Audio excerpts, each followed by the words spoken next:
देखिए, supreme court का जो फैसला है उसको तो न्याय नहीं ही मानेंगे, क्योंकि जब हम एक लोकतांत्रिक देश में रह रहे हैं जहाँ पे संविधान से देश चल रहा है, वैसी स्थिति में आप एक जजेस का जो इस तरह के फैसले अगर आएंगे कि जो एक लंबे समय से बाबरी मस्जिद का मामला चल रहा था कोर्ट में, इससे पहले आप देखिए कि जो वही जजेस इस बात को कह चुके थे कि बाबरी मस्जिद तोड़ना गैर कानूनी था 92 में, और फिर जो है वही जजेस ये भी मानते थे कि बाबरी मस्जिद जो है एक तरह से मंदिर तोड़कर बाबरी मस्जिद नहीं बनाई गई थी। तो जब मंदिर तोड़कर बाबरी मस्जिद नहीं बनाया गया और जो पूरा एक तरह से जो खुदाई का जो पूरा एक प्रोसेस चला, उसमें भी कोई ऐसा अवशेष नहीं मिला जिससे कि ये पता चले कि रामलला का जन्म वहीं हुआ था। तो ऐसी स्थिति में ना वहाँ मस्जिद ना वहाँ मंदिर का किसी का अवशेष नहीं मिला, वो एक अलग सवाल ज़रूर है। और जो एक जैन धर्म का एक उससे रिलेटेड जो एक खंभा के रूप में जो एक लगा लोगों को, उसको तो एक सिरे से सुप्रीम कोर्ट ने खारिज ही कर दिया, मतलब उसको आगे के लिए छोड़ दिया। तो सवाल उसका नहीं है, लेकिन ये फैसला इस देश में जहाँ पे एक धर्मनिरपेक्ष मुल्क है उसमें ये सुप्रीम कोर्ट का फैसला सही नहीं है। और दूसरे तरीके से यदि हम देखें तो जो पूर्व चीफ जस्टिस गांगुली ने भी कहा है कि संविधान को अस्तित्व में आने से पहले यह तय करना मुश्किल है कि वहाँ पे क्या था, यह तय करना मतलब सुप्रीम कोर्ट की जिम्मेदारी नहीं है। तब भारत जो है एक लोकतांत्रिक गणतंत्र नहीं था, तब वहाँ एक मस्जिद थी, एक मंदिर था, एक बौद्ध स्तूप था, एक चर्च था। इस पर फैसला करने यदि हम बैठेंगे तो कई मंदिर मस्जिद और इस तरह के अन्य संरचनाओं को तोड़ना पड़ेगा।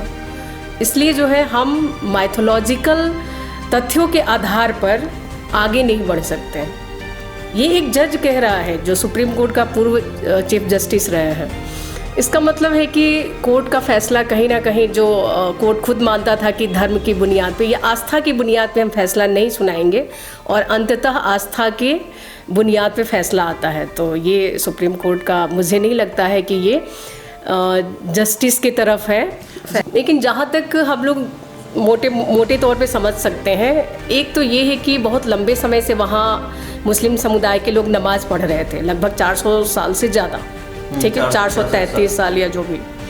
तो जब 400 सालों से वहाँ नमाज़ पढ़ी जा रही थी, ये एक सवाल है। दूसरा ये कि कानून हमारा कहता है वही कोर्ट कि 12 साल से ज़्यादा यदि कोई भी व्यक्ति किसी प्लॉट में या मकान में रह रहा है और फिर वहाँ पे कोई दूसरा व्यक्ति मालिकाना हक के रूप में या उसको क्लेम नहीं कर रहा है कि उसका वो संपत्ति है, चाहे वो अचल संपत्ति है या इस तरह से, तो जब वो क्लेम नहीं कर रहा है मतलब कि जो व्यक्ति रह रहा है उसका हो गया, ठीक है। यहाँ तो बाबरी मस्जिद कई सौ सालों से चल रहा है, 460 साल से। हाँ वही, अब सोचिए कि इतने लंबे समय से प्रोसेस में है, फिर आप उसको कैसे बेदखल कर सकते हैं। जो चीज़ मेरा है, मेरा दखल है, मतलब मुस्लिम समुदाय का दखल है, तो आप उसको बेदखल कैसे कर सकते हैं, ये एक सवाल है।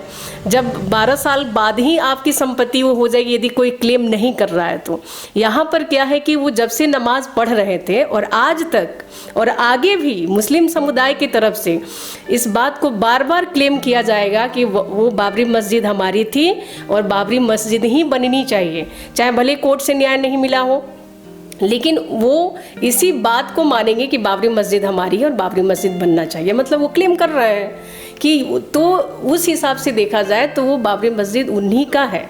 मतलब अगर कोर्ट भले फैसला नहीं ले रहा है।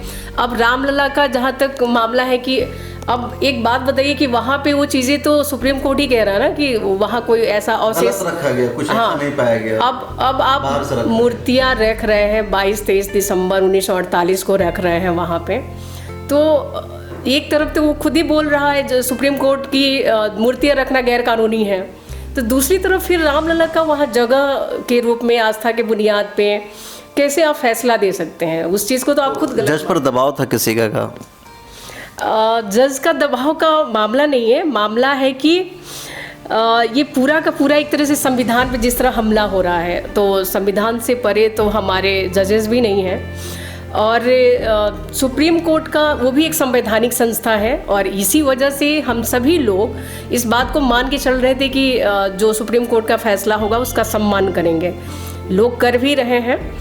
लेकिन जब सम्मान करने के जो एक तरह से हम कह सकते हैं कि फैसले के बतौर करने वाले थे, फैसला यदि न्याय के पक्ष में नहीं है तो आप सवाल तो करेंगे।